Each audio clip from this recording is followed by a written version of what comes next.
You've played in the playoffs once, but that was in the bubble. That wasn't this. Look around. Imagine what you think this is going to look like for games 1 and 2 of them. Yeah, I'm not up here a lot, so the arena looks bigger than what it feels like down there. But yeah, I can imagine just fans being pumped, us players as well. So yeah, can't wait.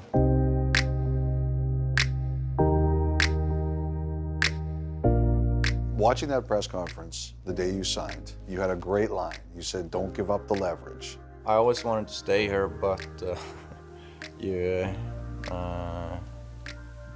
don't give up your cards on negotiation, right? So it made me think about the day in Sweden when we were on the boat. Extension, you're eligible to sign. Yeah. Where do things stand? I'm not in a rush to sign. I got one more year left over there, and I don't want to rush into anything because I still don't know myself if it's going to be a short term or a long term, but it's going to be probably my biggest contract so far, so I don't want to stress anything. Did you know that day that you were going to be a Canuck long term? What I said on that press conference was more of a funny thing. I talked with the media people right before, but in the summer I pretty much know what I wanted to do. So what made you say, okay, it's time? If you knew what you wanted to do and you were waiting, what made you change your mind? I always wanted to wait, but yeah, the longer talks we had with Canucks and they had with my agents, both parts wanted to get it done before the deadline.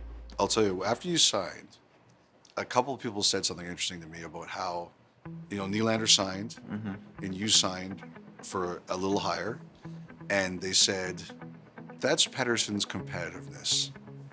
I'm the King Swede. But it shows how much he wants to be the best and be at the top of the mountain. Is that true?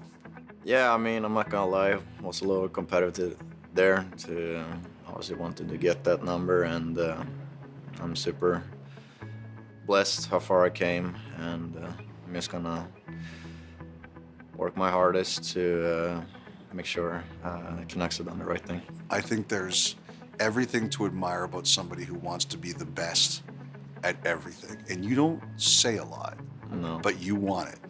No, yeah, I definitely want it. I'm super competitive, and I like to become the best player I can be, and with that comes hard work. One last thing about just the negotiations. Did you ever worry that they would move on? No, I wasn't. I've heard a lot of speculation, but no, I was never worried. Elias Pettersson signing that 8-year contract extension worth $92.8 million. Elias Pettersson is the engine that drives the Canucks. Pettersson is one of the Canucks' most dangerous offensive players. Pettersson has taken his game to another level. What worked this year? When you look at everything, why did it all work so well? Coaches has laid out a great game plan and how we want to play, and they demand hard work from all of us players and set the standard high. You know as a player what to expect from the coaches, and that's hard work. So, what's the most disappointed or most upset that Rick Tocchet has been with you this season? That's probably between me and him. But it's probably been some games when he wanted to see more stuff from me, and I couldn't agree more. But it's only for the better, and he expects high things from me. You said that you've got family coming in for the playoffs. How many people are coming in? Yeah, Dad bringing the whole town back home almost, but I think it's 18 or 20 now for the first 2 games. So. And do you have to find tickets for all of that? I'm the middleman. I copy and paste to our team guy, Mike Brown, to deal with all the tickets, so I'm just the middleman. Has this been your best season? No, I wouldn't say that. I think probably last year will be my best so far, but luckily this season is no real. You said you wanted to make sure that the team was going to win. It's been an excellent season. Was there a point during the year where you said, you know what, we're going to do it here?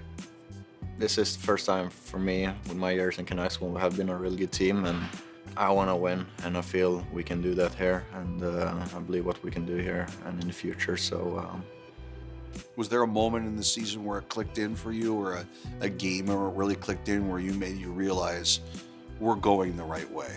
We came out with a good start, but then like when we were able to stay on that level, and yeah, I mean, we're still up there, and we're gonna play playoffs, so yeah, super excited for that. Have you felt it this year, the excitement growing in the city? Yeah, definitely with the way we played. No, it's not as much trash talk from the fans to us, so. No, but it's jokes aside. Fans been great this year, and there's been some games when games been tight. We're playing a good opponent, we get a win, and fans are just pumped. So they've been loud this year, and I expect them to be even more loud for playoffs. What are you thinking for the playoffs? I'm just super excited. It's not my first playoff we had, but it's the first one in front of the fans. So, and I heard all the stories about how this town turns into during playoffs. So, yeah, I'm super pumped.